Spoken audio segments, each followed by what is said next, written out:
I need to get the Rick Rubin's book too. I've been meaning to. I actually think Steal the it from a cover. library. Steal a book from the library today. Just do it. Fuck it. Who's really going to stop you? Falsify the information on there. That's super illegal. But like, falsify Please, guys, the do not do fraud. This is not financial advice. Do falsify. not. Look. Game is game. Falsify the information on there, right? So they could never send a fine to you and steal all the book. I'm telling you, bro. I got like a Listen. fucking first edition of like the Divine Comedy, the Dante's Yeah, Inferno, Dante's Purgatorio, and man, I stole that shit. Stole it. Clean out the motherfucking library. Who's gonna stop me? What's the statutes of limitations on that? I don't know, nigga. All right, boom, bing, bing, boom. What's going on, everybody? Welcome back to another episode of the Unparishable Podcast.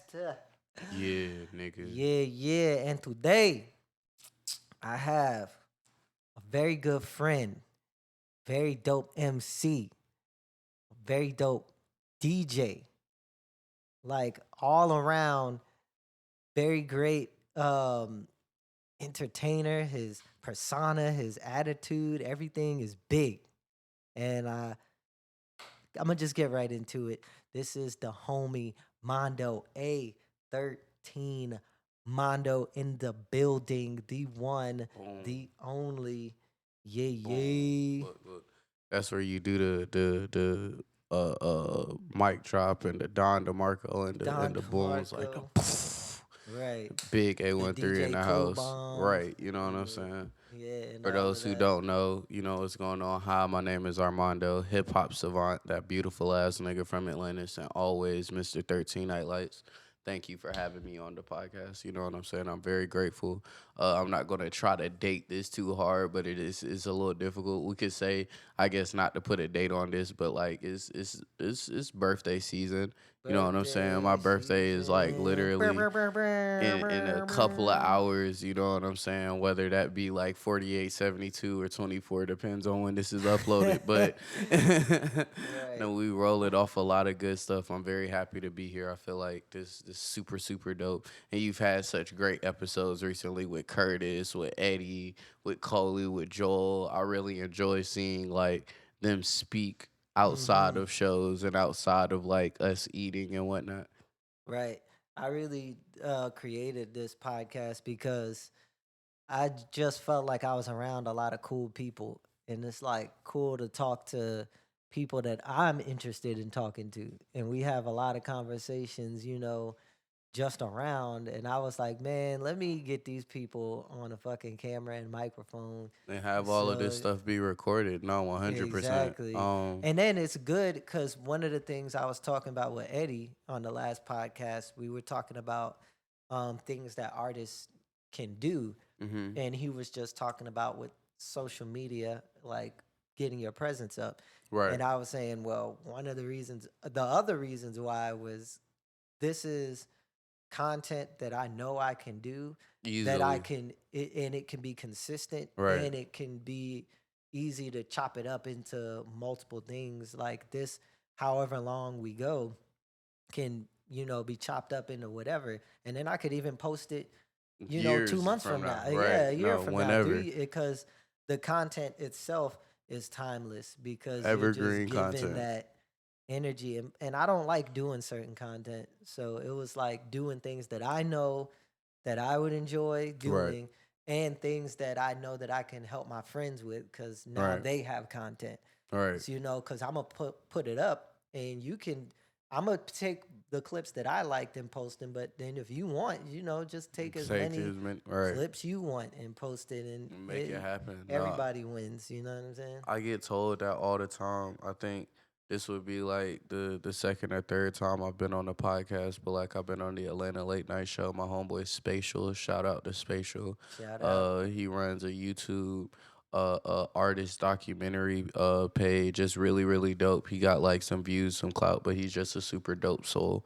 And on his path, and he would always tell me when we're on the phone, like, nigga, I wish I recorded our phone calls. You know what I'm saying? Right. Because I'll be talking. I'm just a talker, but I do think that's really good because I see it as almost like being a historian, like actually being able to capture and archive these things, because 20, 30 years down the line, we'll be talking about certain artists who aren't making music anymore, you know, and it'll be crazy trying to tell someone about a Armando if they never came out to the show and I decided to just be a DJ.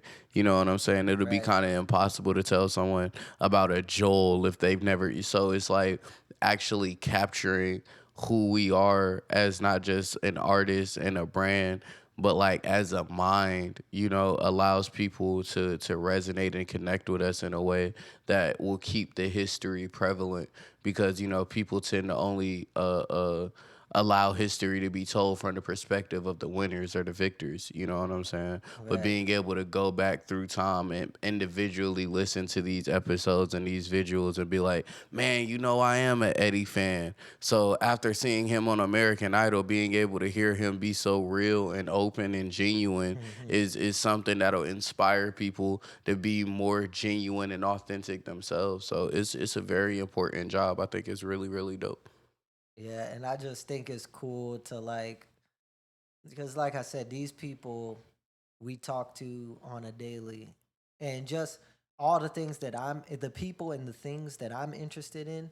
Um, I don't know. I just, if I'm gonna have a conversation with them anyways, then we might as well make it into something like this. Now everyone can, get to Benefit enjoy. from it, right? Right. The audience can also enjoy the people the way that I enjoy it. You know what I'm saying? It And is we different. all building this thing together, and we could all build a community around this thing together, which is like my, ultimate goal It's the mission for this statement. shit. It's really dope. The quote Asia Lee, if I'm saying her name correctly, she was like, "I'm a human. You know, you wanna come up and talk to me? Maybe we could do life together." And it's like, Yeah, yeah. bro, we're so much more than the people or the entities that we portray ourselves to be on stage. Cause it's like on stage, I know every word I'm about to say. In real life, I'm just saying it. Exactly. On stage, we rehearse for this. In real life, I'm freestyling with every second, you know, and Right. it's like being able to fully be comfortable in those spaces. It shows a different side, you know. Like for me, for instance, Armando is my middle name, but my first name's Romello. And like I feel like there was such a divide in between like what I decided to be my artist persona rather than me personally, to where like I didn't have fun doing certain things because I didn't see them being productive for my entity or my brand. And I had to start being like, you know what, nigga, I'm gonna go spend money because Romello want to spend money. Yeah, I'm right. gonna go get my hair done because I want to look good. I'm gonna go and get some good food because I deserve that. You know what I'm saying? And it's Absolutely. like creating those spaces because um a kid could be going through whatever and coming and clicking on our videos, you know what I'm saying? Going through a YouTube funnel and being able to hear like a perspective of life and reality that resonates with them in a way to make them know that what they're doing isn't so far from being right, you know? Hmm. And I think that's like, again, it's a really big responsibility that like looms over our heads as people who have the ability to influence. Because when you speak a certain way, and you have certain topics that you like to speak about, even though like it could be a wide variety of topics, it creates a thing where people are kind of compelled or forced to listen because you're not trying to sell them something. Right. Typically, the only time people are good at talking is when they're great salesmen. You get Right. what I'm saying? And it's like, well, if you get too hard into someone being like, yeah, I made this amount of money over this. Now tell me, how much is this better? Is 5,000 better than 2,000? You get what I'm saying? Like Right. niggas will try to break things down to number, and it removes the humanity from it. You get what I'm saying? But being Yeah. able to hear people who can eloquently articulate themselves and also tear up the fucking stage is something dope, because I think they also strip the intelligence from being an artist. You get what I'm saying? By Mm-hmm. saying, "Oh, you're just creative." Like it's a fucking wind that decided to breeze past me. Like, "Oh, I'm just no, I'm pretty fucking intelligent." Like I saw a bunch of other stuff. I interacted with a bunch of other stimuli throughout my life, remembered it, decided to digest it, and then put it in my own world and own way, and make something new. You know what I'm saying? Hey there, interrupting your podcast listening for a little announcement. I've just started a Patreon. Yes, a Patreon, where if you sign up for my Patreon, you will get access to all of the podcasts, all of my videos, all of my music also before anyone else has access to them. Whenever I release a song, I will release them on Patreon first. A podcast, it'll be released on Patreon first. Any other videos, like music videos or random me talking about dumb stuff videos, it'll get there first. And you can just hit the link in the description and subscribe, because I am just starting out. But even when I do go to a certain level, YouTube doesn't pay much. Spotify does not pay us a lot per stream. So I want to give what I create directly to the people who want it, and in return you pay me so I can pay my bills, and also so that I can make more for you. Continue to produce art that all of you will love and enjoy, and give it directly to the people who need it, and continue to make it high quality, because all of it right now is coming out of my own pockets. And I don't know if you could tell, but I'm not rich. So, thank you to anyone who subscribes to my Patreon. And all Patreon members who subscribe right now will get shout outs and videos, and I'll even give you the ability to ask questions or even give me topics to talk about in podcasts or in any other videos that I want to create. And that will be only for Patreon members. So go on down to that patreon.com and sign up, subscribe. It's only $11. You'll enjoy it. Absolutely. And I mean, even talking to what you were just saying about creating a different space for your who you are, and then who the artist person is, because Mm-hmm. sometimes we can make this our entire life to where Facts. we kind of, like you were saying, making decisions off of my life based off of a persona that I'm creating just to be a business. You know what I'm Correct. saying?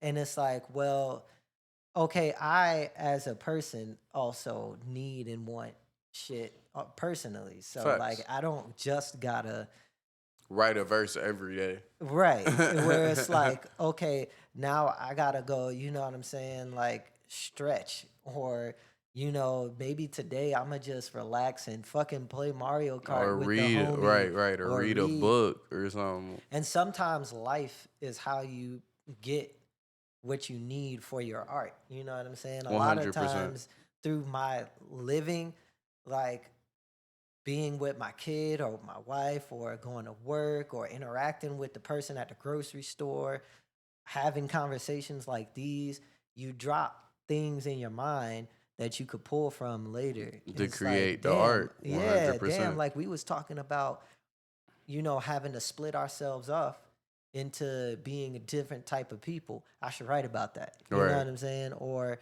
you know, we were just talking about how things are not fair. My Right. son being like, "Oh, it's not fair." It's like, yeah, it's not fair. Let's write about something like that or whatever. And It's what Um, gets the wheels spinning, you know what I'm saying? Those slippery slope situations. But that's what I was saying earlier. Like that requires a level of intelligence that I don't think creatives are kind of commended for. You right. know what I'm saying? Especially like take for instance a Coley Xavier. You get what I'm saying? Yeah. Yes, he's an amazing lyricist, but that brother is intelligent as well. And Highly it's like intelligent, world to be class. able to interact with the world and then turn that into something else. You get what I'm saying? To understand the laws and premises or to even digest what someone is trying to educate you or to go out and educate yourself in different forms and then make those forms and that stimuli that you encountered writing prompts. You know, that like that's crazy. You get what I'm saying? Like Coley was like he was going through a era in his life where he questioned whether or not he was enough. So he made a song saying you're more than enough. That's Right. crazy, but that's a great example of like how what they say with the age old debate whether art imitates life or life Life imitates imitates art, art. but it Right. goes back and forth because like if you don't have a story, you have nothing to write about. Really, talent only gets you so far. You can only rhyme words for so long. You know what I'm saying? Right. After a while, if there's nothing in what you're writing, then yeah, you are just kind of Dr. Seussing it up, You know what I'm at that saying? point. And even Dr. Seuss has some substance or some point because he Dr. was trying Seuss to teach had some shit. pictures. You know what I'm saying? Dr. Seuss had pictures. That's, Right. that's And he had imagery. That's what he had. And yeah, we have a big influence. And speaking of that, you literally yesterday just did a whole seminar, I did. speaking to people and talking to them about uh, curating events in hip hop. Yeah. And so what was that like? What was the organization and stuff? What was happening? It was for Atlanta Word Works via Vox ATL. I was actually put in position to do it through Chartesia. So shout out to you, Chartesia. Shout out to her so Sade? much. And no, it was so cool. The kids were like, they were so cool. I remember being a teenager and feeling like I had a great understanding, but knowing that I didn't have a great understanding, but I still wanted to learn. I still wanted people to present me with something that would be compelling to change my life. You know what I'm saying? Mm. And it's so interesting now being the adult because I could have came in there suited and booted, which don't get me wrong, I had that shit on. Yeah. Look at me. I had that shit on, trust me. Right. But I I didn't want to come in there looking like somebody's assistant principal. I'm 23 years old doing a Right. seminar. So I came in there, you know what I'm saying, dressed like Tyler the Creator or ASAP Rocky or looking like a professor that was young, but also I wanted to give them the energy of like an older cousin that you never had. Right. And it was so cool. Like before we started the seminar, we were playing Uno just to have people feel comfortable enough with each other. You get what I'm saying? One of the Mm-hmm. quickest icebreakers in a room is okay, what rules or Uno are we playing by? Right. So what's the rules? Because I know that I've gotten into mad arguments with people in Mad this room arguments. where it's like, are you? I know one of the biggest, one of the biggest arguments I got into with my wife. And plus twos on plus fours. Plus twos on plus fours. And I was like, you cannot You put that can't do draw that. two on top of the draw four. And you can't You put a cannot draw put the draw four four on on top of top of a the draw. draw two. Like, come No. on. You cannot I do this. I just You took my cannot. girl out to controllerize on a date for the first time. Shout out to Yeah. controllerize. Shout out to And Controllerize. it was super super dope. We were playing like Uno with El Trey and this other girl, and like we're on a date, so I'm like, bro, we're gonna win. Like it's us, never them. Like Exactly. I'm on a date, but like we started whooping them so bad that like El Trey was really vibing. So Trey, when you see this, no, I'm not talking bad about you. But the other girl was getting so like hot, like she really wanted to win. And she started just making shit up. Like she was like, I put a plus four on top of this plus two, and I'm putting another plus four. Like it was like, What? whoa. And then trying to convince it to her, like she was like, nah, I'm not going. She was too lit. So, bro, I think we played by those rules. I ended up picking up like 16 cards and still won. It's like, okay, you want to play like that? You wanna- You want to do that? All right, bet. You gonna get back. Nah, that's wild. I would have. You better man than me because I would have stopped the game right there and been like, "Hold on, what We the were fuck already are on we a win doing, streak. dog?" We were already winning, so it was like I'm not Oh, pressed you because already won a regardless, couple games. right? No, we've been whooping consistently, so it was like, I, Okay, then yeah, I guess I'll give it to him. If it yeah, was like like game number one and you trying to pull some shit like that to me, I'd be oh like, yeah, listen, no. nah, we gonna stop this right here. There is no way you are putting a draw two and a draw four down at the same time, and you expecting me to draw six. That is not But happening. then people Not try to happening. break all types of rules when they losing. It'll go, it'll go from like we can't stack to niggas training cards. So now you got Right. 6, 7, 8, 9. It's like whoa, whoa, whoa, whoa. What are you doing there? You know what I'm saying? Um, but no, it was so fun. Like sitting down.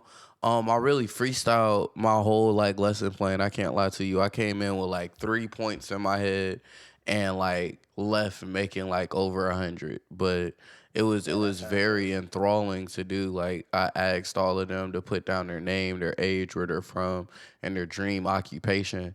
And then I was like, okay, say you can't be this star of this dream occupation that you want. Like if you want to work in music metaphorically, let's say like you can't be Drake. How would you still work in the music industry? And I was breaking down to them, okay, what are the things that these people need? Like Drake needs a videographer. Drake needs a makeup art. Drake needs counsel. You get what I'm saying? So it's like you could still find a way to put yourself in the room that you want to be in, even though if it's not for what you want to do yet. You get what I'm Right. saying? And teaching them how to monetize that. Because for me, of course, I want to be an artist, but I picked up event curation. Is that like that was my thing? I realized like the void and that I had a power and responsibility to be able to fill that void, and it also started paying bills. And I was like, nigga, let's keep at it.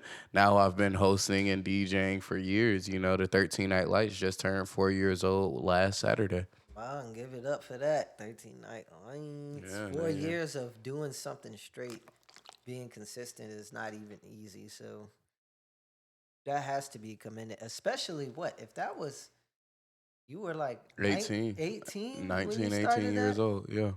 Yeah, that's crazy. Cause I definitely wasn't starting shit at 19. Like, but yeah, to keep up some shit for 4 years is pretty dope. And yeah, like doing a seminar and like you definitely like there are times even with this podcast where I have points like I'm gonna talk about these three things and then it Mm-hmm. goes off into so many other things Mm-hmm. and you be like, damn, I ain't even get to the thing I really wanted to get to, but then it probably just wasn't meant to It be. wasn't And then you hold it exactly. for the next time or, for someone else maybe. But yeah, that's usually how that shit goes. But as long as they're getting what they need, especially when it comes to like the advice of not just being focused on one thing, like Right. finding multiple things in Mm-hmm. music that you can have a lane in is very important because you can definitely not just make money, but you could even build relationships in what your main goal is Exactly.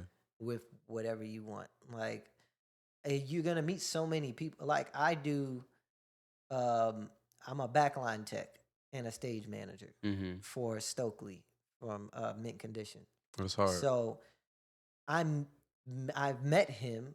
I've met so many other musicians, all of his bandmates, other people that we've worked with, on the stages, other artists, other promoters, managers, front of house engineers, monitor. Like you never know who you're gonna bump into The people doing these that again things. are behind the curtains making it happen, you know? And Exactly. it's all about that.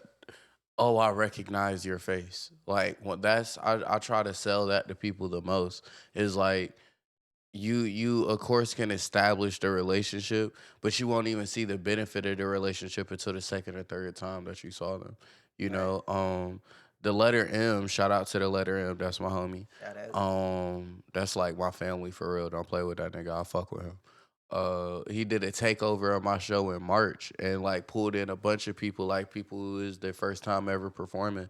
Lex from Atlanta was one of those people. Reno Basquiat was another one. And like I end up seeing them again at Meet the Underdogs. You get what I'm saying? Right. And it was like, oh, I know that dude. You get what I'm saying? Rather than Right. being in an area where it's like, I don't like none of you niggas in here. Now it's like, okay, at least some of my niggas is in here just off of the relation. You know what I'm saying? And I met them through like a ripple effect because that wasn't necessarily the intention of the thing. I was just honoring M because I fuck with M. But like, making those people know your face, know your name, or even know your abilities and skill set. That's something that matters more to me. Like Right. before I'll do a song with someone, I'll book them or I'll let them see me perform or I'll let them hear a song I engineered or you know what I'm saying? Like it's imperative to me that you know off tops how not just talented I am, but how skilled I am at what it is that I do and why it's worth whatever price I'm about to show. Like, you know what I'm saying? Yeah. 100%. Absolutely. And when you do your shit well, no matter what it is, then like people will continue to come to you Facts. for anything. You know what I mean? And your personality wise too. Like even being a good person to be around. Motherfuckers sometimes just want good people to be around, which is crazy. Like Cause you could just have a good personality and they'll be like, "Yo, I tell want such you and in the such to room, right? come through." You know what I'm saying? Cuz we at the studio tonight. Tell them to come through There could be or whatever. someone right now with like 20 to 30 million dollars. They just got it. And they're like, you know what? I have my team. I don't really need nobody on my team. I have my family. But I want more friends just to go out with. And I have money, so it's not like it matters to me how much money my friends has. I'll take care of them. But they're Right. not gonna go for the guy that is talented enough to be in the room, however, has an asshole personality. They're gonna go for the guy that's like, he's not the best, but goddamn, is he someone you could drink a beer with? You know what I'm saying? Is Right. he someone I could share a laugh with? He has a contagious energy. Like energy is contagious in general, but like great energy when it's contagious is something that's very difficult to find. It's Right. very difficult. Even with me doing my show, I do it on the 13th of every month, but doing it the Friday of every week, that'd be crazy. You get what I'm saying? As Right. far as making good energy or quality energy contagious, I wouldn't have like the stages to be able to build it up in between it. No, yeah, that's pretty difficult to do stuff like that anyways. But no, there's so many people that are just and you know a lot of times even with some producers Right. like there it's not like I think Rick Rubin is kind of one of those type of producers where it's not like he's not really musically inclined, but he's there because he has really good energy and he knows how to get the artist in the mood of what they're trying to do. You know what I And mean? people respect his opinion. Like, um, one of my biggest flexes now, post doing the seminar, is that I've been paid for my opinion. I've been paid for my experience and my opinion. Whether or not you think it's a great experience or good opinion, I was compensated for it. Rick Rubin was able to put out a book with barely a cover and 1 million people bought it just because his name was on it. Rick Right. Rubin had the ability to be in the studio like, no, instead of being like, I feel bad for your son. I got 99 problems. He was like, why not kick it and then drop the beat in? You get what I'm saying? Like Right. just having the energy, like you have to be susceptible. You get what I'm saying? To being able to listen or even resonate and match the vibration or energy that's around you. Cause like Right. if Rick Rubin was a person that's like, nigga, oh, I'm stuck in my ways and you're gonna do exactly what the fuck I say or I'm not gonna have fun, nobody would want him around. But he's No. such a lax dude, you could easily confuse Rick Rubin with a homeless man. And that Yeah, man is richer exactly. than all of us. Like, Richer than all of us. And I think I'm trying to remember what the band was. Um, was it Red Hot Chili Peppers or one of those bands? And he said they were working on something, and he was like, they were stuck. they were like trying to finish writing the song. And they were like, yeah, man, we're just stuck on this one thing. I need to finish writing. And he was like, all right, well, let's just take a break real quick. And he was like, why don't you go to the shelf over there with all those books and just go read one? All right. He pulled one of the books off the shelf, started reading it. Next thing you know, he has what he needs for the next lines to finish the song. And I think the book he pulled off the shelf was the Bible. and, and Rick Rubin was like, yeah, and that's just what happened. But sometimes you need to get people in the mode of doing something different to get what they need, you know? Or It's even like, doing it, not to cut you off, but no, you like get, less uniform. Like, be okay with being weird if your process garnishes the results that you wanted. As long as you're not going against God or harming yourself, be weird with it. Like, write a song on a roof, go jump and run in the rain. You know what yeah, I'm saying? Fucking like whatever it is that me personally, I used to like watch like Viking battles or super top 10 anime battles while I was yeah, in the studio writing because I just want to be like, that's how it makes me feel. But like whatever it is to garnish inspiration because there's only so much you'll be able to generate by yourself. That's why the idea of original thought is such a rarity. Like a pure original thought is right, something that's immensely rare because everything is influenced by everything else. You get what I'm saying? And right. there's only so much that you could generate as a person and especially as a artist without being influenced by something to some sort of degree. That's why certain people are like, when I'm in album mode, I can't listen to you niggas. I can't. I don't want to hear it. I don't I'm want like to that. get like, 100%. When I'm in my album mode, I'm like just recording and recording. I don't even know whether it's going to be on the album or not, but I'm recording it. You know what I'm saying? So Hmm. it just, it's a process, and it's a process that definitely has to be honored with allowing yourself to do what makes you uncomfortable or allowing yourself to do the unthinkable, like pulling a fucking book off of the shelf and getting inspired by it. Right. Like probably watching a movie or something, talking to a child, like any of those things will probably give you that little spark where you're just like, oh shit. Like, I think I got what I need to say for the rest of this, track or the rest of this verse or Or even for taking a a whole nap. album. Yes, or taking a Take a nap. nap, bro. Because I be trying to sometimes tell that's what you people so need. much, like, bro, if you having too hard of a time or a day, just go to sleep. Just go Exactly. to sleep. Fuck it. Why? Why are we still trying? Why are we still trying? Let's just wake up and do it again. My girl sometimes will be like, I just don't know. I just am not feeling it. It's because you tired. Go to sleep. Right. Go to sleep. You could, especially like being an artist, it's not like you have to write music in the daytime. No. You know what I'm saying? One of my biggest songs is 3 a.m. and I literally wrote that at 3 a.m. You get what I'm saying? Like Hmm.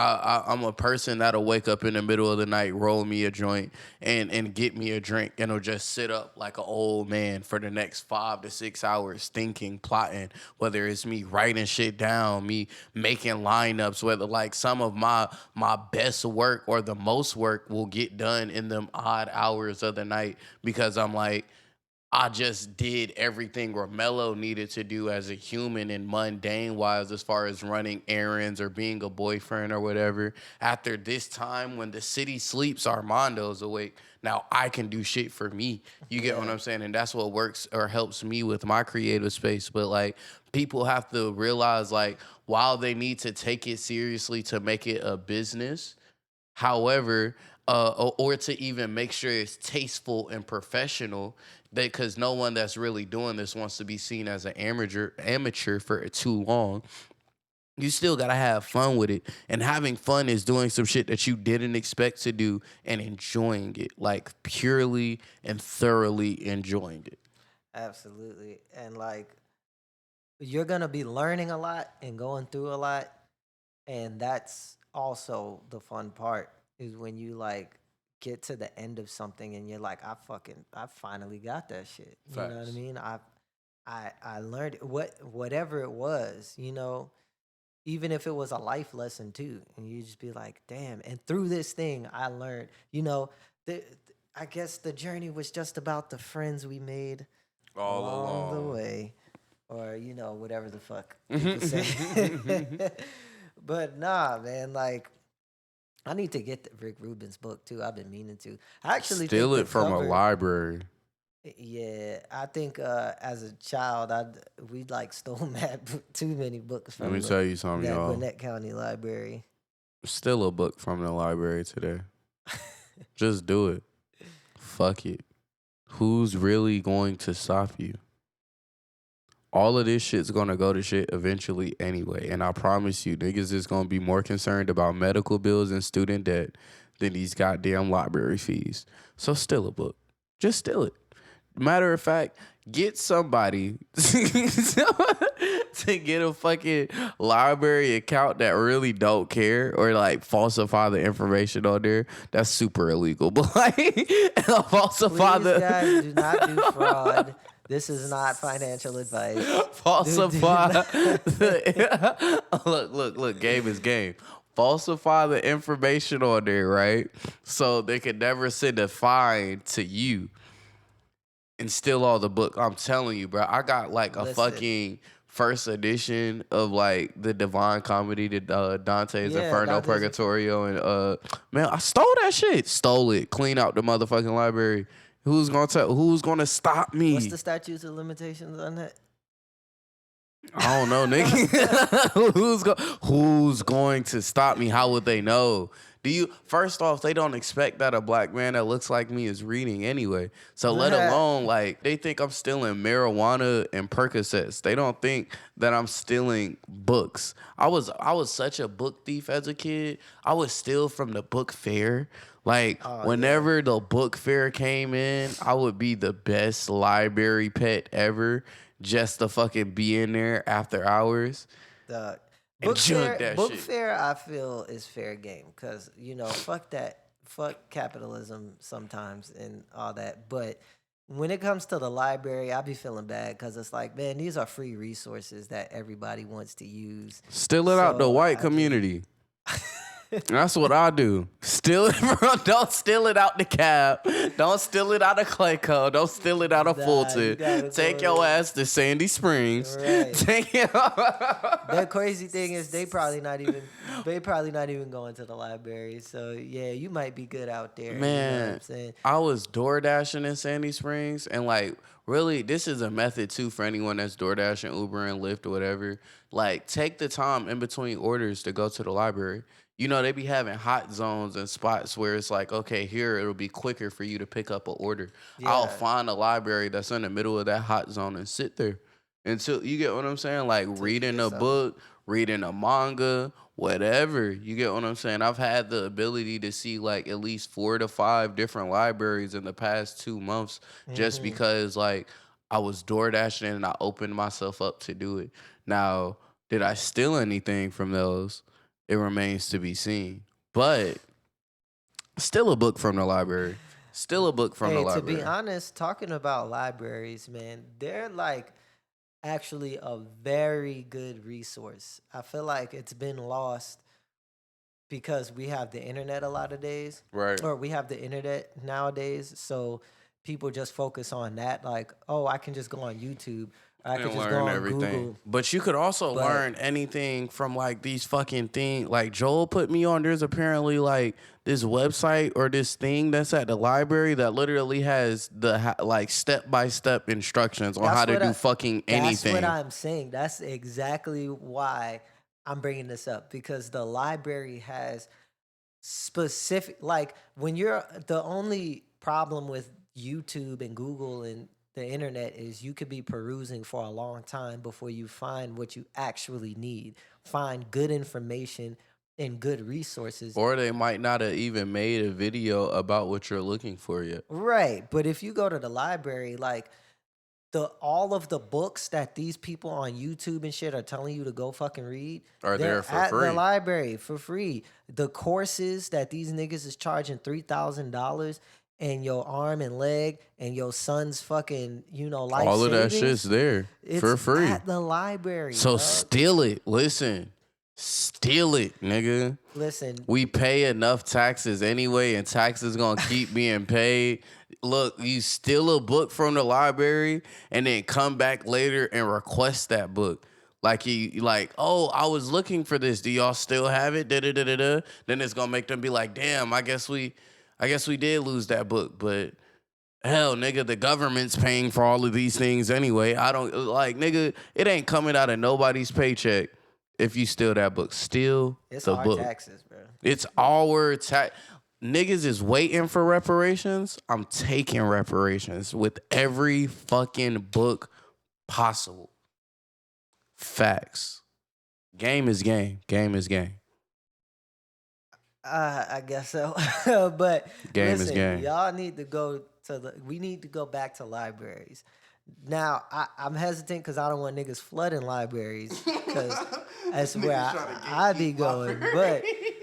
But nah, go to the library. Anything you want to know is there. It's in the library. Go there, ask them. Just go to the clerk and be like, I'm trying to learn how to do fucking stocks.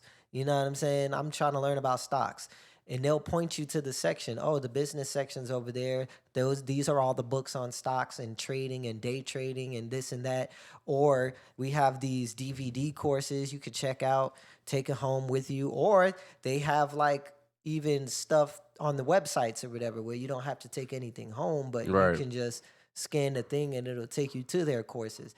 Some libraries even have resources for like videography or rooms where you can like Go and shoot, right? go and shoot stuff, go record things. Some Some libraries video, have that type of shit. Some libraries literally will have the step by steps on how to engineer.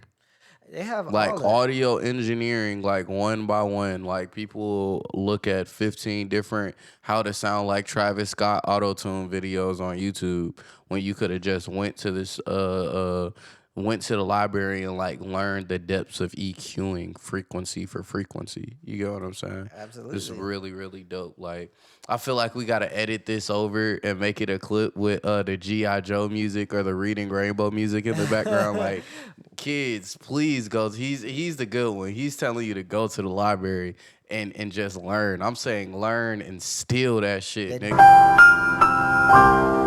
Teeth out them things. Keep it. Keep all of that shit. Hoard the knowledge, nigga. Think.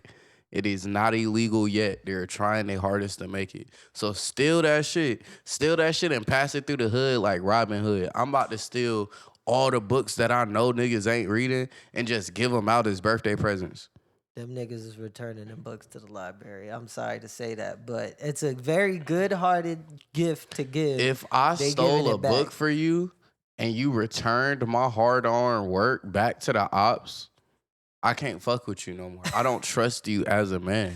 You know what I'm saying? Or a woman, or as a they, them, whatever you are. I don't trust you as a person. If you know for a fact that I stole some shit for you and you returned it, no. Nah, yeah. Nah, you're horrible. They not giving that. You not down with the gang for real. And them niggas, I guarantee you, most niggas is giving books back. They gonna be like, a book, nigga? What was that? Drake? A book? You giving me a book for a gift? No. Niggas is like, bruh, I'm trying to get fucked up for free today. Look, I'm realizing now as I get older, how many people be like, it's my birthday. Somebody's gonna buy me weed and alcohol. And it's like, you bring someone a smoothie or a subscription to a gym or some shit. Like they look at you like, bitch, I didn't hear it. Like, I'm trying to help you out, dog, and you looking at me crazy. You could get weed any day of the week. We talking about helping you out, starting you on a new journey, a new path in life, and you looking at me crazy, nigga. I'm giving you a book that's gonna help you more. We can get weed any time of day. I remember Don't giving worry niggas about some books and they ain't never made it to the 5th page. Yeah. Every time I come and ask them how they going, they still on the same section of the book.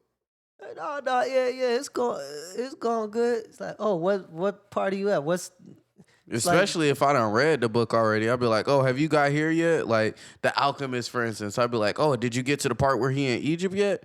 Did you get to the part with the oasis? Did you get to the part where he met the girl? What about this? And niggas is like, nah, bro, I'm at the part where this nigga was what selling, what was it, pottery or glasses or crystals or some shit? He was selling something in the crystal shop or yeah, I've something. never read The Alchemist, but It's super early in the book, but like, nigga, nah, bro. First off, you can't tell me that you've learned anything if you can't like apply it or even like go back in your memory and bring it back up for your own purpose and use in casual conversation. exactly.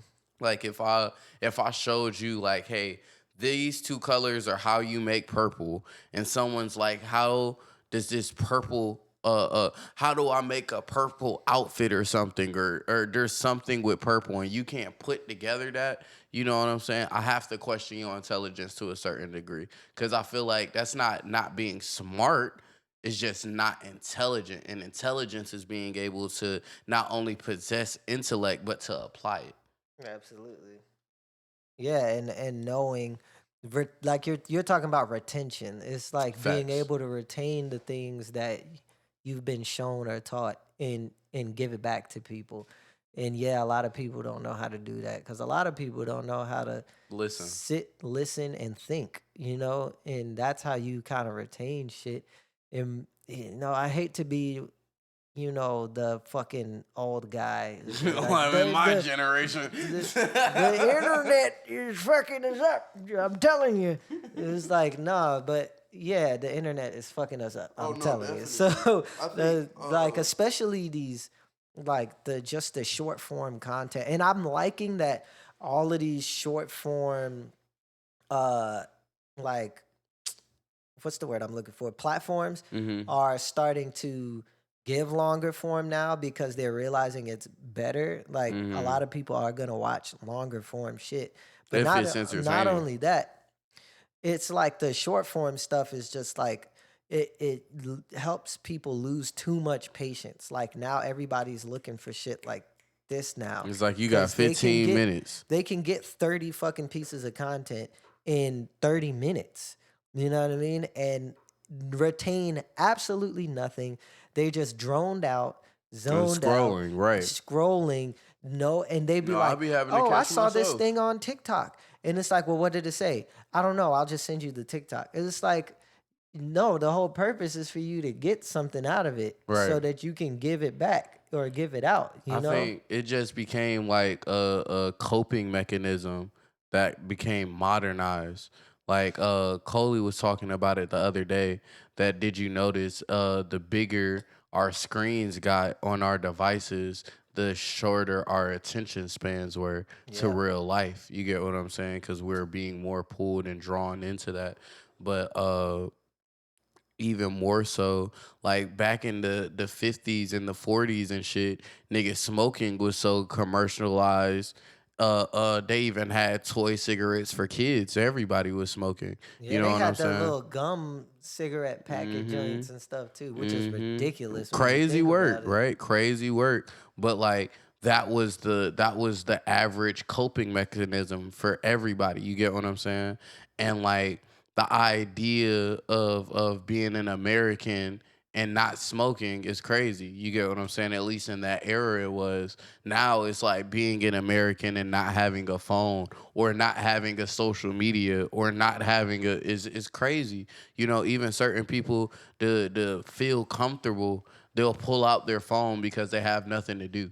And they're Yep. like, I don't want to look at anybody in the eye. I don't want anybody to be looking at me. And it's like people are still looking at you. You still can be perceived. You're just not perceiving them. Yeah, exactly. Because I'll be one of those people that after a while of sitting in a room on my phone and I'll be like, I've been on my phone for like 30 minutes. I know I'm in a boring waiting. I had to go to the doctor today. It's like I know I'm in a boring waiting room, but I'm not about to I'm spend two just hours on my phone waiting. Nigga, that's crazy. right. I'm not even about to spend 2 hours reading these magazines either. Like, we're about to do something. Sometimes I'll just sit and think about stuff, think about like music or some lines, or sometimes I'll even just look at the people around me. Like, Right. oh, okay, like observe, this person is dealing with a sickness, or this person was dealing with that, or, I do not like stuff being like in that. any type of doctor's office, hospital, fucking medical, urgent care, any of that shit. Cause I just feel like it's a breeding ground for illnesses and other deathly shit. I don't like that. Like especially kids coming in there sick. Like kids, not just kid, but kids. You get what I'm saying? So it's Yep. like you got one coughing into his hand and then like running up to touch the door right after. You got another one that's sneezing without covering her mouth. Like kids make me so anxious when they have germs because it's like, oh, you little nigga, I swear to God, I would never hurt a kid. But if you come up to me with that motherfucking snot on your fingers, I'm kicking you in the throat. There's I'm definitely kicking been times where like you playing with a kid and then they just turn and look you in your face and too. Right. and you're like, come on, man. Like, why are you doing it in my face? Why did you have to turn to Why'd you me? aim for that part? You could have aimed for my shirt. You could have aimed for the jacket. You aimed for my face. I don't like that shit. And then like I could even remember when I was younger. This is a little darker, but like I remember I went to the hospital because I sprained my ankle. And while moving through the back of the hospital, I hear an old lady in like another room, and she's like calling out to the nurse, like, help me, I can't breathe. I can't breathe. I don't know why, but I can't breathe. You get what I'm saying? And Yikes. she's like, I'm scared. Like, please help me. I don't want to die. And like that shit changed me forever. I was like maybe a teenager or younger, like a prepubescent teen. But like, nigga, that just fucked up my view of hospitals and any of that shit in general. So it's like Yeah. I observe people while I'm there, but even more so, it's like I'll be looking, funny enough, like I'll be looking at how great the outside is. Cause in my mind, it's like, I can't wait to get out of here. Like I Yeah. seriously cannot wait to get out of here.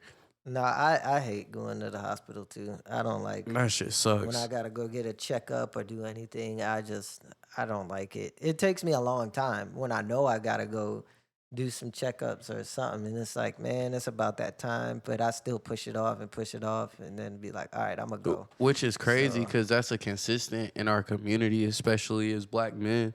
But like, uh, uh, in the white community, you get what I'm saying? People will go to the doctor's office for nothing. right, You get what I'm saying? The same way as like we as a people are kind of addicted to certain seasonings or foods or habits. You get what I'm saying? Like smoking.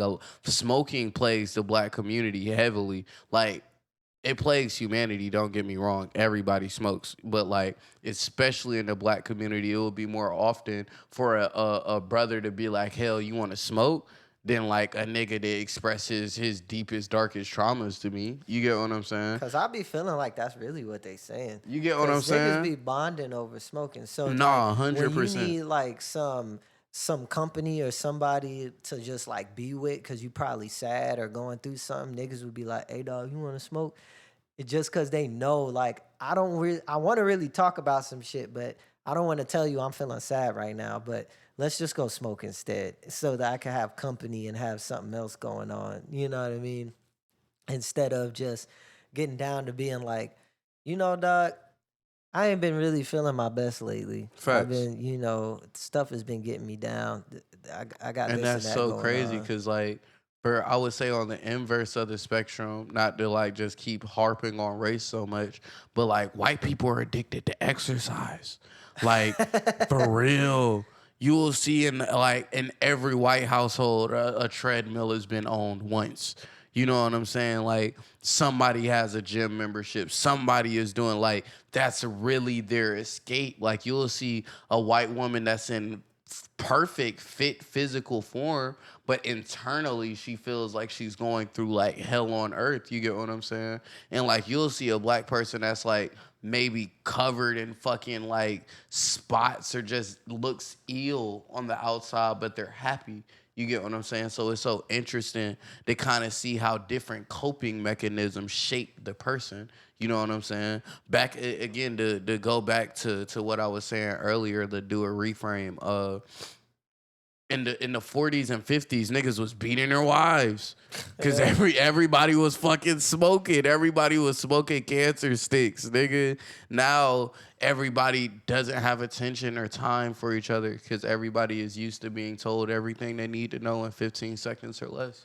Yeah, the branding that they had, like, it's crazy because in that time period, like those 40s and 50s, that was when our modern day marketing and branding was invented, Invented. and they was fucking people up, like getting them to buy anything. Bro, the cigarette ad campaigns, they was talking about, oh, this is pregnant woman, are loving our cigarettes or whatever. It's great for them. It's like, what the fuck?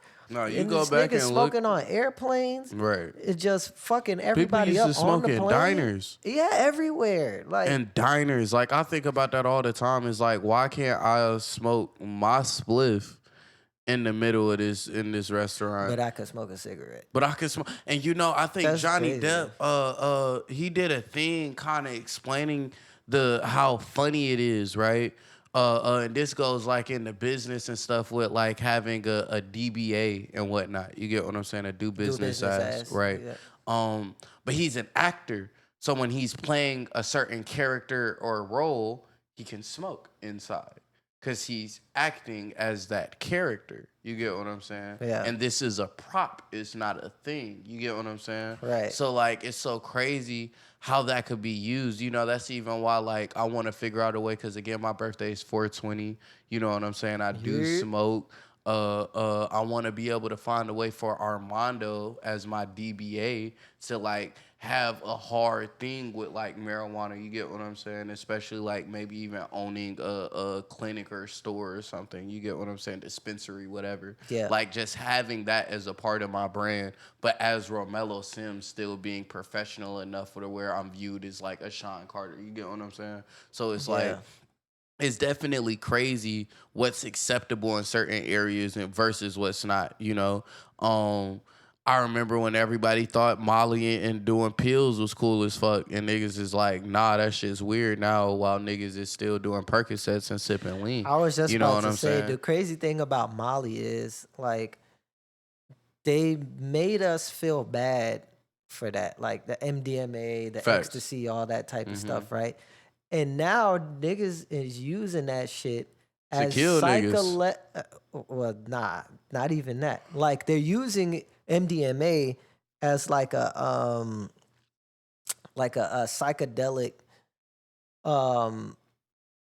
medicine to help people get over traumas. That's hard. So in certain instances, like, because MDMA helps people to open up, like, Right. We could take it and just feel like, oh my God, everything's so great. yeah, or whatever, right? But people can also open up about their traumas and different things and tell more of the truth about it. So it'll be like, man, when I was younger, I never really wanted to, be a politician. I just wanted to dance. Facts. And it hurt me, and stuff like that. And they But I'm also unpack thinking, these like, things, you know what I'm saying? for these young niggas, like these new, like, and I hate to say that because I'm only 23, but these young niggas is crazy, like, especially like because kids be really out here killing each other, like, for real, and high as fuck off of perks. You get what I'm saying? Like, I think I was talking to it was so crazy. As an engineer, I get to do so much, and it's like I'm still doing the work as far as like helping vibrationally. And I remember there being a studio session where it's like 3 or 4 hood niggas, like hood niggas, like they argue over how hood they are. You get what I'm saying? Nigga, I killed this nigga the other day. Nigga, you get what I'm saying? Yeah. And I remember like sitting and talking to one of them, and he's like, they came sipping lean. They took some pills. They had wanted to do mushrooms. They were smoking. And I remember just sitting and being like, bro, like, you can't keep doing all of this. You get what I'm saying? And he was like, bro, I feel so scared to stop because and it's a multitude of things. You get what I'm saying? Because like he doesn't want his reputation or his pride to suffer from the Yeah, eyes of his friends. the But he ego. also is like, bro, I've been doing this for so long now that my body's become accustomed to it, and I'm scared what'll happen if it didn't have it. You get what I'm saying? Yeah. And like that shit's terrifying. But some kids are literally like drugging themselves to the point of almost like no conscience and then going to kill people. Yeah, with these perks and shit, because that's what I was getting to, where it was like in our generation, they like demonized Molly and stuff, but Right. now they're using it for their contexts Right. in medical practices. It's And then good. Percocets is the thing that we're using, and they're handing that shit out like all the fucking what are those things called? Opioid. Opioids. Like are just, being thrown and handed out and given to any fucking body. And like you said, niggas is off the perks, just fucking shooting people. And it's crazy talking to hood niggas, like it's You'll always realize funny how to me, dog. traumatized we are. Yes. Like you really will. Like I think I was sitting with my girl the other day, and she was just like, we were watching the Could Have Been House shit, the shit with Drewski, Yeah. and like hearing Glock 30 be like, yeah, bro, I've been jumped like 5 to 12 times in my life, but that's respect though, and like it's like, no, nigga, are you okay? Like that Right. shit obviously hurts you. But like we're so traumatized into like, nigga, nah, I'ma have my respect. I'ma stand on this, I'ma stand on that. And it creates like such a box that we live in. It's scary, especially like when you try to open up that box for someone because they're terrified of what's outside of it. You know, Yeah. certain people, even like me talking to my girl, like we'll be in nicer areas and she'll be like, I feel uncomfortable walking around here. But she Yeah. walk around on Wesley Chapel or da-da-da. You get what I'm Yeah. saying? Because this is her home. This is like what's natural to her. And for a lot of people, the idea of leaving the hood or leaving hood politics or leaving hood amenities is like, that means they gotta let go of trauma, and niggas is Yeah. too addicted to being a victim. Nah, for sure. Hood amenities is crazy, but like, nah, like that's you're so right. It's like talking to these hood niggas. You could just be like when you really just sit and talk with them, because I think people just don't do that enough and being real with them. Because to be honest, we be wanting the clout from them too, or the respect and Right. energy from them too.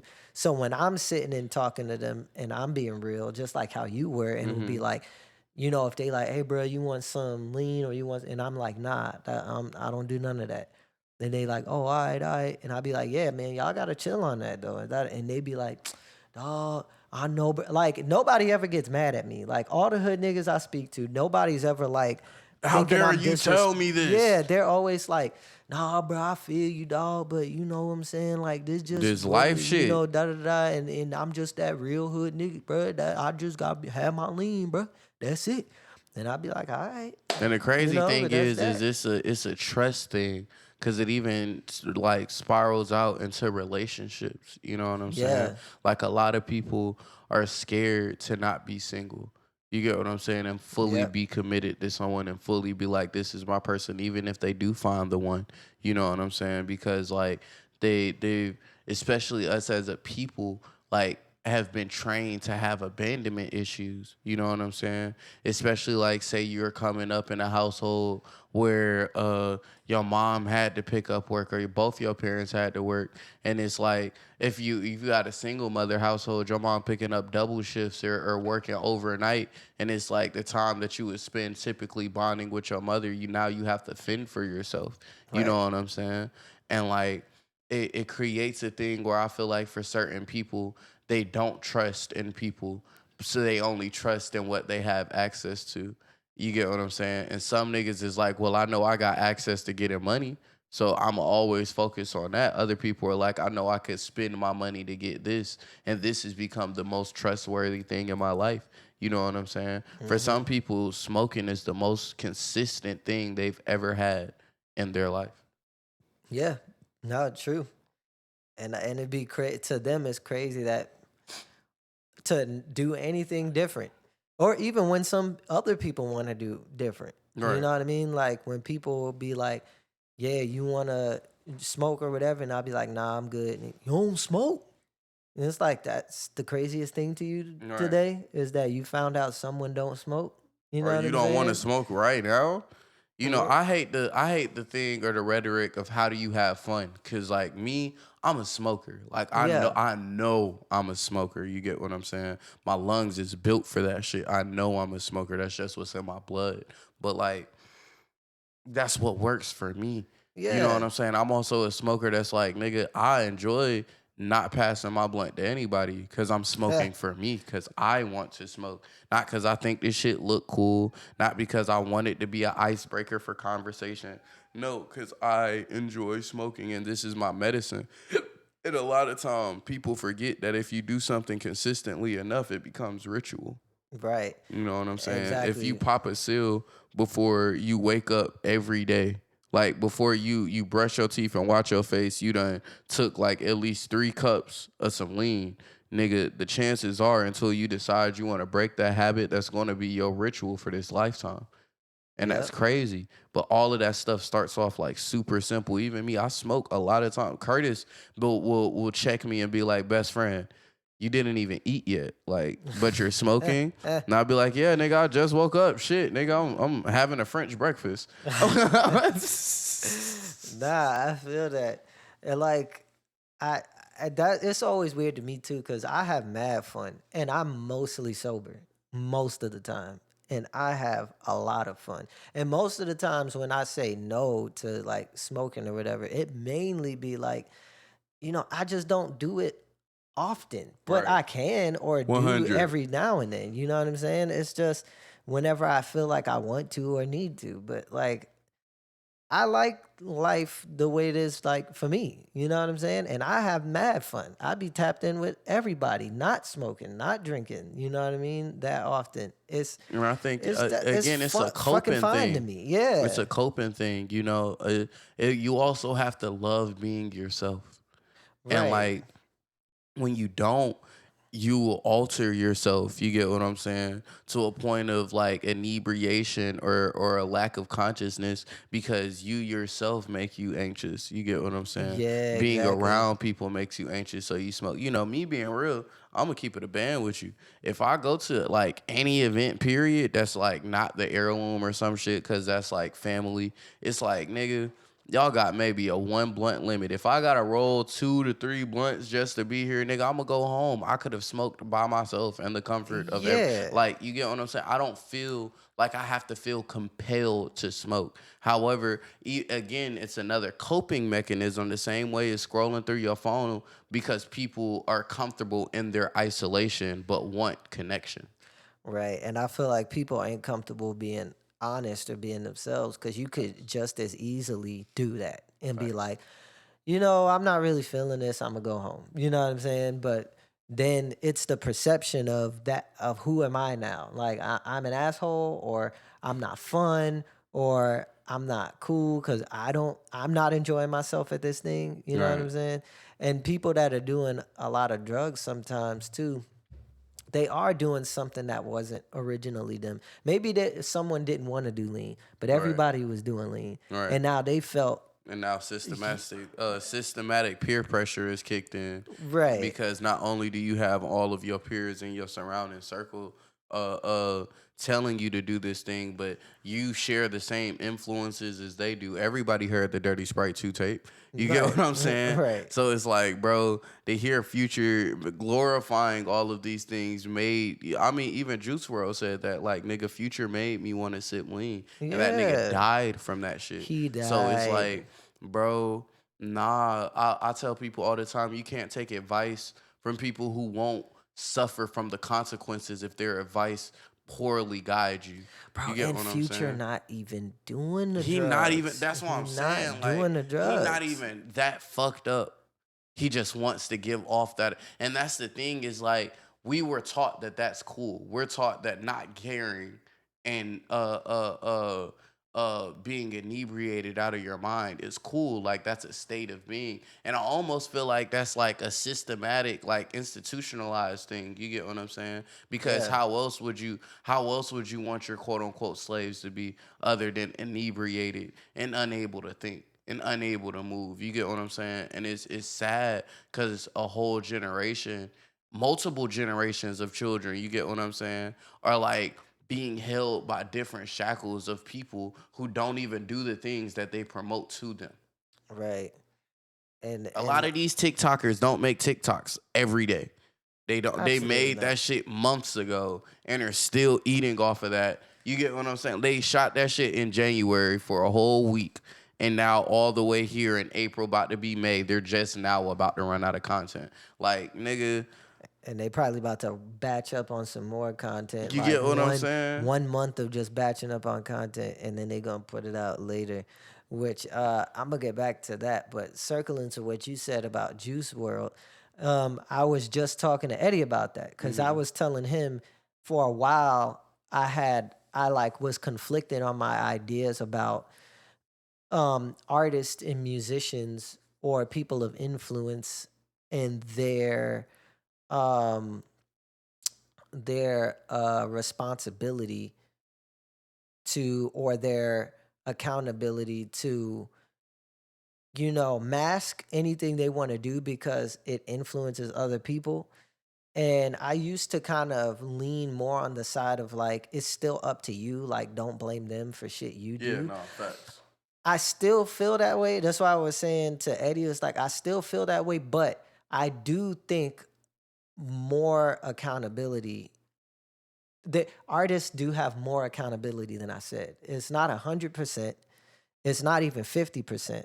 But it's But somewhere in it's between there. it. There is a percentage where your influence is causing a lot of people to do things they would not do otherwise, and especially when you're not the one doing the thing, Mm-hmm. it makes it have more gravity. If you're not really out here doing drugs, but all you talk about in your music is doing drugs, like you gotta really think about that shit. Cause there's gonna be a lot of people that's influenced. If you're not really a gangster and you're not really a thug or a hood nigga and you out here telling those stories of the lives you don't live, then you really got to think about that. You know what I'm saying? And how it's going to influence or impact people. And No, I think there's a way to 100%. do it where you are kind of just telling stories But it's and, it's and a expressing difference. things, but I feel like most people not doing that. Facts. They're claiming it as a lifestyle, and then other people feel this should also be my lifestyle. But yeah, I'm still kind of on like, people really need to take control of their own lives, Right. and like parents raise your children, people have more faculties over your brain and think, but we're also not taught things well in our society. We're not taught media literacy. We're not taught how to think about the things we see and what's No, being we're not pushed or taught to pressed. think. Period. Just period. We aren't taught to think. We're taught to answer the questions, to pass the test at the end of the year. Right. We're taught remember this so that way when you see it again, you recognize it and you'll get it correct. But we're not taught to think. You get what I'm saying? Yeah. That's why, like, for me personally, my favorite classes was literature because it was the only time where someone would allow me the space to think, to give my opinion, to speak on how I saw things. And like as a budding mind, that's so important because if you don't have your perspective, then see a perspective will be sold to you. You get Right. what I'm saying? It will be given to you. There's a difference between an ASAP Rocky and a Future because Right. both of them inspire people to do drugs. Both of them inspire people to get into fashion even. Both of them had memes and different careers musically, like, but there's a difference. Not to glorify either one of them because I feel like all of these Hollywood niggas is weird as fuck. Just to be real with you, all of them. I don't give a damn who it is. All of these niggas is weird. But like Future going on with his thing about what Future did versus like ASAP Rocky making a song about LSD.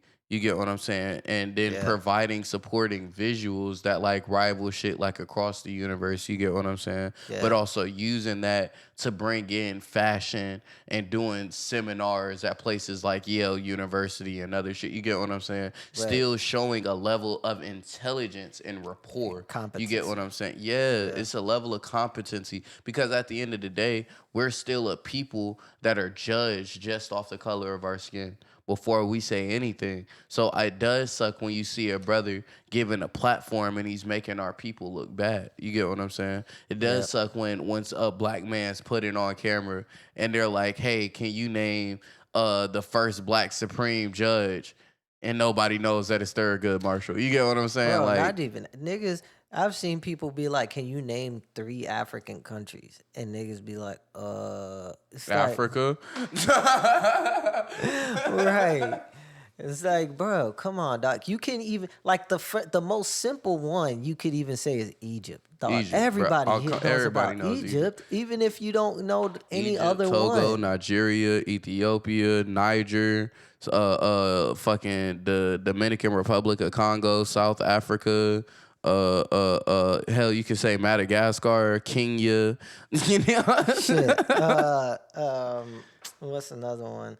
Lesotho, freaking Logos, Zimbabwe, Zimbabwe. Tanzania, Niger, Mali, um, fucking Sudan, or Mm-hmm. Somalia. Mm-hmm. You said Ghana? No, I didn't. I didn't say Ghana, Ghana. freaking Sierra Leone, Burkina Faso, motherfucking, I don't know. There's like, There's just too many. There's too many. yeah, mad fucking But niggas again, clearly it's failed shown. geography. Facts. It's shown because the last thing for a lot of people that they ever accomplished was graduate high school. But you don't have to be intelligent to graduate high school. So there's a Right. lot of dumb people walking around without, I won't even say without the tools to educate themselves, but they weren't ever given that desire, you know. And I could say I was very blessed because of how my mother raised me, because of even how my father was there when he was there to be able to pour into me, because my dad would always challenge me to think critically. My mother would always tell me, ask twice. You get what I'm saying? All right. Like question everything.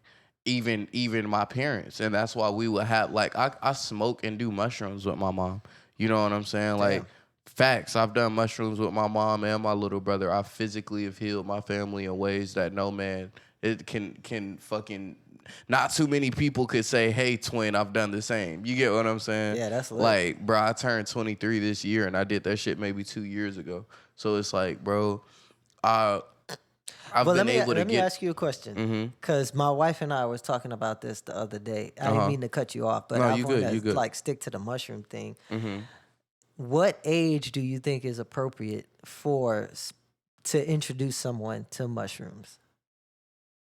I think it's different for everybody because Right. I've I've done some very I've received I've been blessed enough to receive certain plant medicines that other people don't even know, like 7% of the world know about, like rape, salvia, San Pedro. Right. You know what I'm saying? I've had an ayahuasca ceremony. Like my Peyote. mind my mind is just different. And all again, I turned 23 tomorrow. So all of this stuff was done at a very, very young age. You get what I'm saying? Yeah. But like it's made me who I am today. You get what I'm saying? Mm-hmm. And I'm not even gonna say that it's all because of that. It just expanded my mind, and you have to know how people accept the unknown. You get what I'm saying? I say Right. it's not an age number thing. It's a thing of when that soul is able to encounter things that they don't understand and not have fear. I agree 100%. Because at first my thought was like, maybe 20s, but like 25. But then I was like, it really depends on the person, because everybody's got their own different wavelength. You know what I'm saying? What was your first experience with mushrooms? Like, when did you get introduced to it? My first psychedelic experience was actually with a tab of acid. Oh, okay. Um, but I camped on a beach. I was like 17 or 18 years old for a weekend. Not for a. I was I was about to I say. camped on a beach for a weekend when I was 17 or 18 years old, and like one of the ladies that was out there with us was like, "Yeah, this acid not hitting for me. Do you want it?" And I'm like, I've never done acid, but I've always wanted to from watching Beatle films and shit like that. I'm like, I gotta get my hands on that. And nigga, Right. it was mind blowing. You get what I'm saying? Mm-hmm. Before I had done acid, I had already done rape.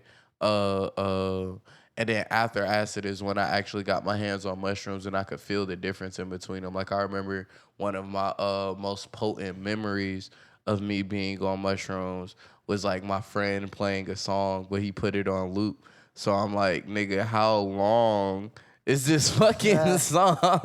But it was so crazy because I did so much while I was on acid. Like I was like, oh, I gotta run around and do this, and yet on mushrooms, it felt like I felt more. You get what I'm Right. saying? Like I felt every organ in my body. I felt like the teardrop on each like gland Yeah. of fucking skin. You know what I'm saying? Like it was such a moment of where I already felt like I was experiencing everything, so I was okay with just sitting down. What was your craziest trip on shrooms?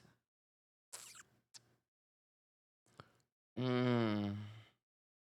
I'm trying to think. I don't really have no crazy stories, man. I'll be praying for protection.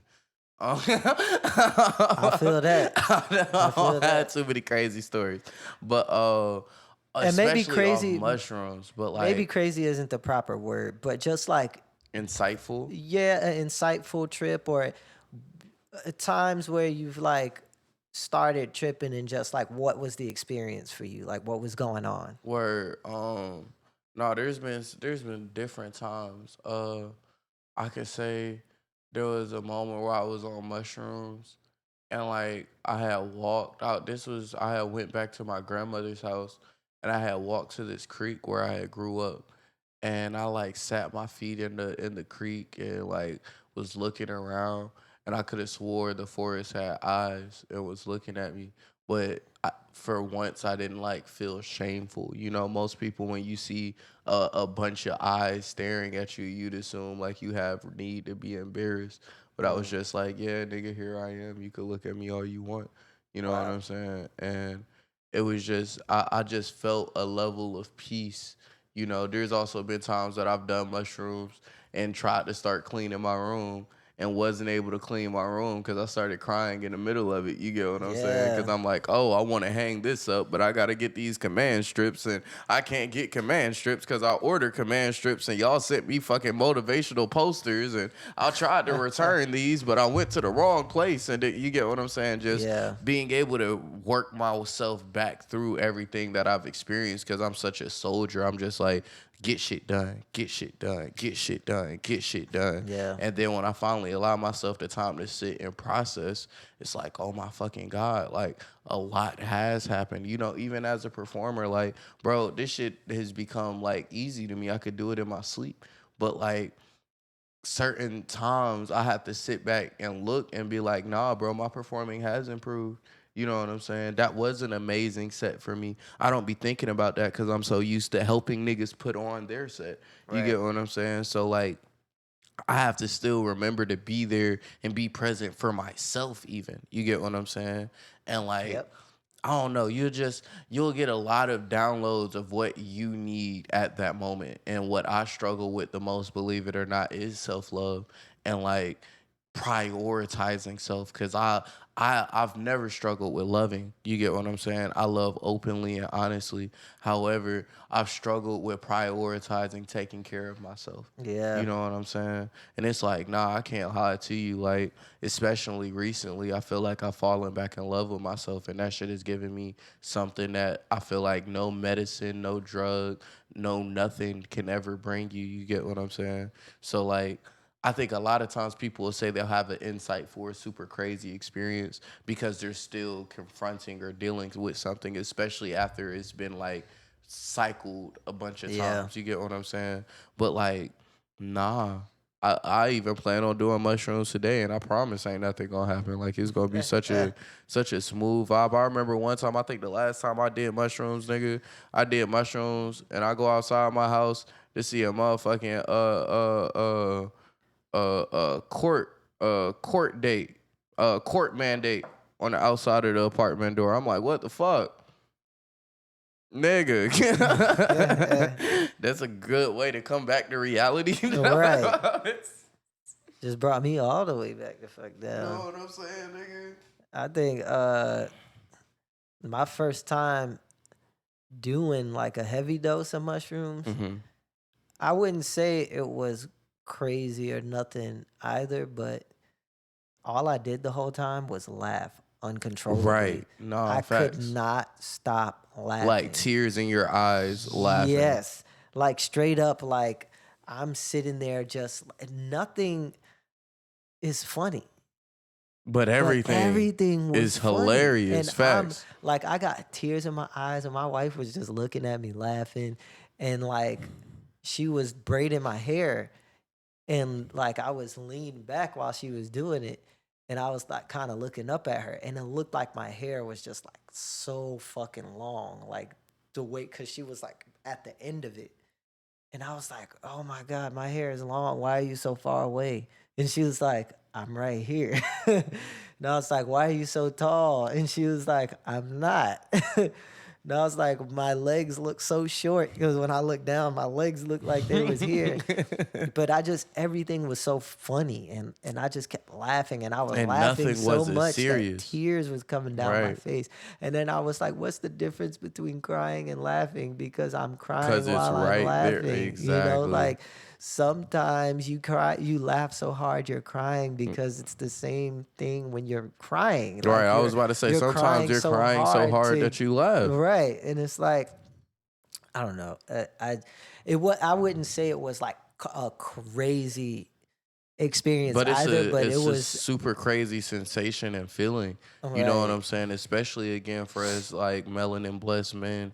You know what I'm saying? Oh, I To like be that. able to laugh, like to just Right. laugh, like purely hearty laugh as loud as we want to, as fucking uncontrollably as we want to, with tears in our eyes. Nigga, most of the time niggas will just be like, haha, that's funny. Right. Or LO, because we gotta still be men or something. And I don't know why the fuck this idea or rhetoric of men came out where niggas can't live. I'm not gonna go into my fucking grave feeling like I wasn't able to experience another emotion other than stress, tired, and angry. Exactly. The world just giving me headaches. You get what I'm day. saying? Niggas want to every day be like, oh man, I could complain. Like, no, Right. nigga, we are having fun. We are gonna feel great. I'm going to laugh Yep. my ass off, bro. Especially like, bro, I was always told I was a crybaby growing up. You know what I'm saying? So it made it super difficult for me to cry now. Like super, super difficult. So when I do, I let it fall. I don't care where I am or what's going on, because I know I need that for me. And if I'm going to feel that way about crying, you best believe I'm going to feel that way about laughter. Because a lot of these niggas that feel so tensed and so tied up is because they don't laugh. Yeah. And I'm the type of person who loves to laugh. So like I can laugh a lot and, crack little jokes all day. But I think sometimes, like, I've been made to feel like that was a bad thing. Like, oh, like I don't take anything seriously, right? But I am a very serious person. And Also, things are like serious to me, but I feel like I like to laugh. And I think what the mushrooms were telling me was that, like, you're not wrong. you're not wrong. You're not wrong for what you're feeling about 100. these things. You know what I'm saying? Like, you can laugh all day. You know what I'm saying? And it be fine. You need to release. You know what I'm saying? Like that release needs to come out of you through laughter. Don't be ashamed of it. Like, lean into that, because you're happy, and you can spread that to other people too through that laughter.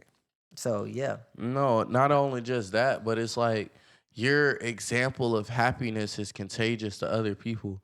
Try to like really be upset while being around a super happy person. you're either a super negative Debbie Downer ass person, or they're gonna just do something, whether Right. it makes you smile, whether whether it makes you like just get over yourself. It's gonna be something, because at the end of the day, bro, we are at war every day spiritually for our souls. You get what I'm saying? And Facts. sometimes you have to just reject and rebuke that energy. I be trying to tell people all the time, like, even if we don't get along right now, nigga, I'm not mad at you. I'm mad at whatever energy you're allowing to fester and harbor in you. Because I Mm-hmm. believe that you have the ability to change if you do the correct things of purging this out of you. You get what I'm saying? And Yep. it's like, bro, you do need to laugh. You do need to cry. All of this shit needs to be released so that way it doesn't fester up and boil into something that it shouldn't even be. Exactly. 100%. And so before we get up out of here, what I wanted to talk to you about was your like writing process, like Yeah, or your man. creative process. Like what do you do when you're like writing a song and you're in that creative mode? Like how do you usually get it done? It it's special. It really is. I can write whenever I feel like it, but there's moments for like my best songs, like 3 p.m., like Heart Foundation, for the stuff that's like super pivotal writing, to where I just feel it.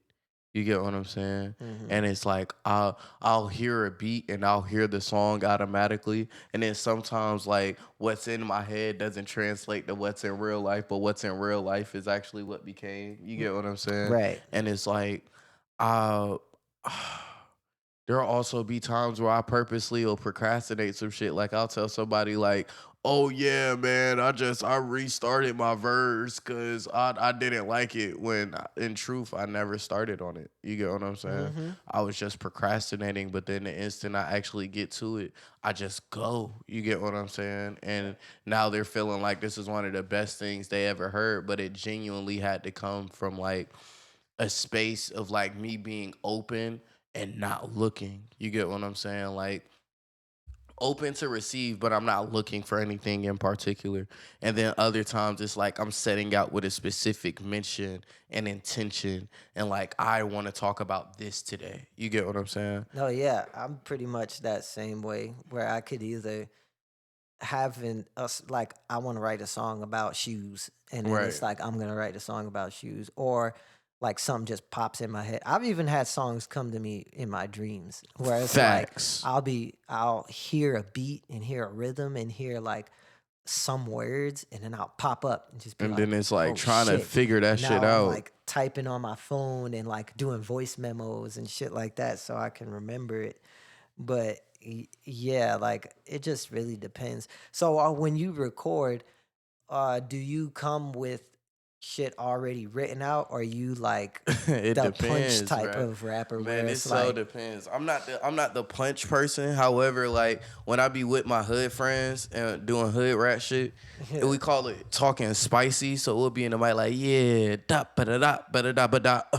Da ba da da ba da. You get what I'm saying? Like we'll punch in to do that shit. But like for me, when I'm like actually being serious, there'll be times where I can't write until I'm in the studio. It's almost like a confessional for me, because it's like once that door is closed, I'm like in a hyperbolic time chamber. I'm separated from everybody and everything, and it'll be crazy because it'll be so private and isolated, and then somebody will call me right as I'm on the mic recording. You get what I'm saying? yeah, But it it's such a great feeling, that privacy, for me to like just, I feel like, strip away everything and just be who I am on that beat, whoever it is that day.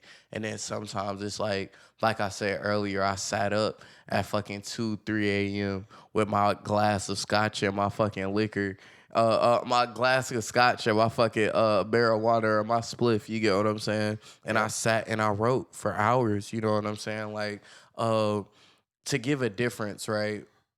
Uh, the Heart Foundation, or the song that I made with Alan Thomas for Zamina, I wrote all of that stuff like 3 some odd a.m. You get what I'm saying? Right. But the song that I did for LA, I literally wrote that there with LA and procrastinated writing it for the longest just because I don't know. I just wasn't feeling it. And over time it became better. You Right. know, I took it. Even for Coley asked me to do this feature, which I don't even know when it's coming out.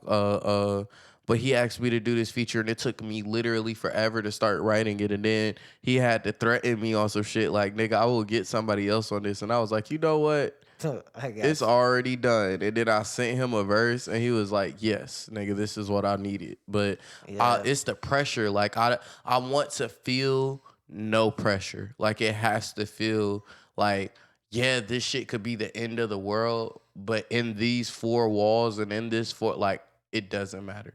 You get what I'm saying? Yeah. This is me. This is what I'm feeling. I don't even like having people in the studio with me while I record as much as I've gotten better.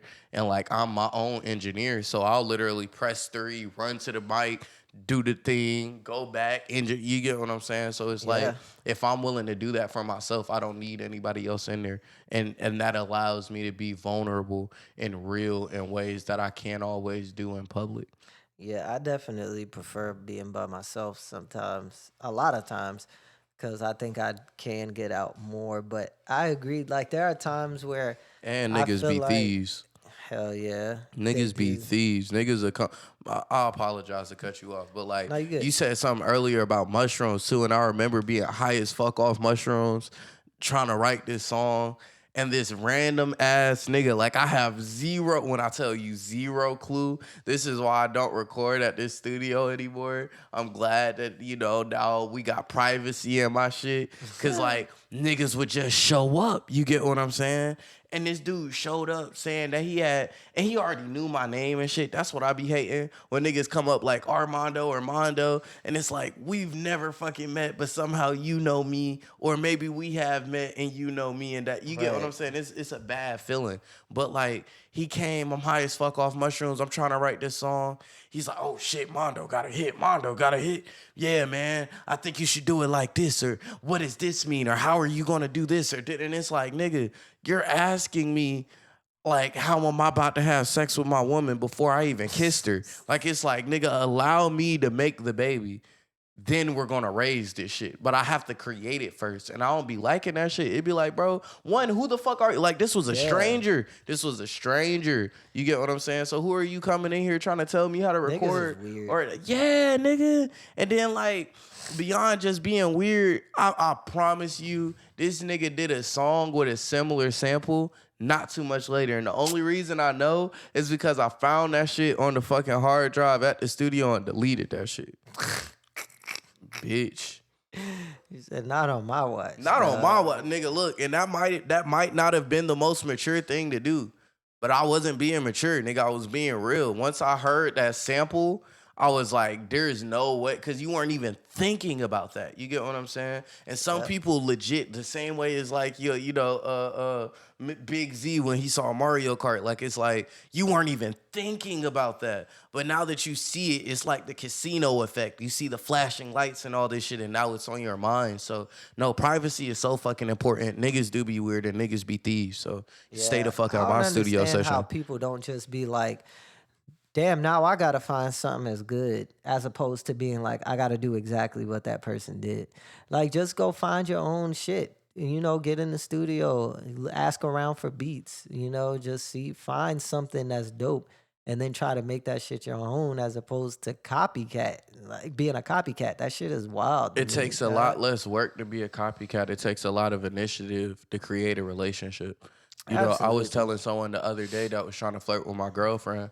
I was, I was like, I don't feel like you apply yourself really, brother, because you say that you do this, but you want to do this, but you're not using that to help you do this. You get what I'm saying? Yeah. Like, if you're a journalist and you want to be a rapper, tell niggas to book you and you will write them, you will do a press run for them. Right. Tell a nigga to get you in the studio or whatever, and you'll write a fucking article about the thing. You get what I'm saying? Leverage it. Make make it make sense. You know what I'm saying? Some people, before they'll ever ask me for a feature, will ask me to do a show with them. But through me doing a show with them, then we'll make a song. You get what I'm saying? And it's being able to exchange the two. A lot of people, because I'm not gonna say most people, I would just say it's a good chunk of people do find it way easier, or even their ego starts to be offended because, you know, everybody feels like they're the best, and you should feel like you're the best. Right. But then after a while, you start to see other people who are equally talented or equally deserving to say that they are the best. You get what I'm saying? And it's like, okay, what do you do from here? You can't just continue to talk about you're the best, not when, nigga, your niggas that you know is hard and they your brothers is outworking you. You get what I'm saying? So it's like, what do you do as far as making it relate to you and your audience? And certain times people struggle with that. You know what I'm saying? Whether it's a song or even doing a call and response during a performance. That's why a lot of people still Coley shit. You get what I'm saying? Like, exactly. Facts. You get what I'm saying? Because once you have pioneered and mastered some shit, it's a lot easier for people to walk on the path that's already made rather than try to tear down their own. You know what I'm saying? But certain niggas are pioneers and other people are passengers. And that's okay. That's okay. You get what I'm saying? Regardless, I think it's beautiful because it's life. And like, without passengers, there wouldn't be a need for pioneers, because why the fuck is the road being made? I'll just walk through the thick of it. You get what I'm saying? Do the thick of it. Yes, I do know what you're saying. Yeah, man. So with that being said, motherfuckers, create your own goddamn shit and be creative, because that's the whole point of doing this shit. Facts. And, be original. I appreciate you for coming out here, man, and doing this thing with me. I didn't know we lived so close. Close as hell, man. Saying? So we gonna make more of these type of things happen. Y'all let him know in the comments when y'all see this. Look. Don't just be watching these things on Instagram and scrolling past this. When you see this shit, take the time to stop and listen to me, and then take even more time, just a couple of seconds, to comment and let this nigga Parish know that you want me to come back so I could keep being the funniest nigga on here. This is gonna be the best interview, even though my best friend was up here and the other people was up here. I love y'all. Shout out to y'all. But it's gonna be the best one, and we can do it again. I promise y'all, but y'all gotta tell this nigga. Y'all gotta comment and tell everybody Parish. else gotta come on here and make sure y'all don't let Mando outdo y'all. So next time you come on here, niggas gonna come up here specifically. Now Mando said it was the best one, nigga. Don't I came with a hat. That don't mean you do some shit that ain't you though either. You know what I'm Niggas saying? gonna come in here. Mondo love to smoke. I came smoking. Right. But nah, man, like, y'all gotta be out here, it's also okay not to be a pioneer, but it's not okay to not be creative. Even if you gonna walk a path someone else paved, you gotta like wear some different shoes or something. Like, it's not okay to not be brilliant. Yeah, brilliant is supposed to be brilliant is an expectation. It's not a rarity. You get what I'm saying? Like, I expect everybody that's around me to be brilliant.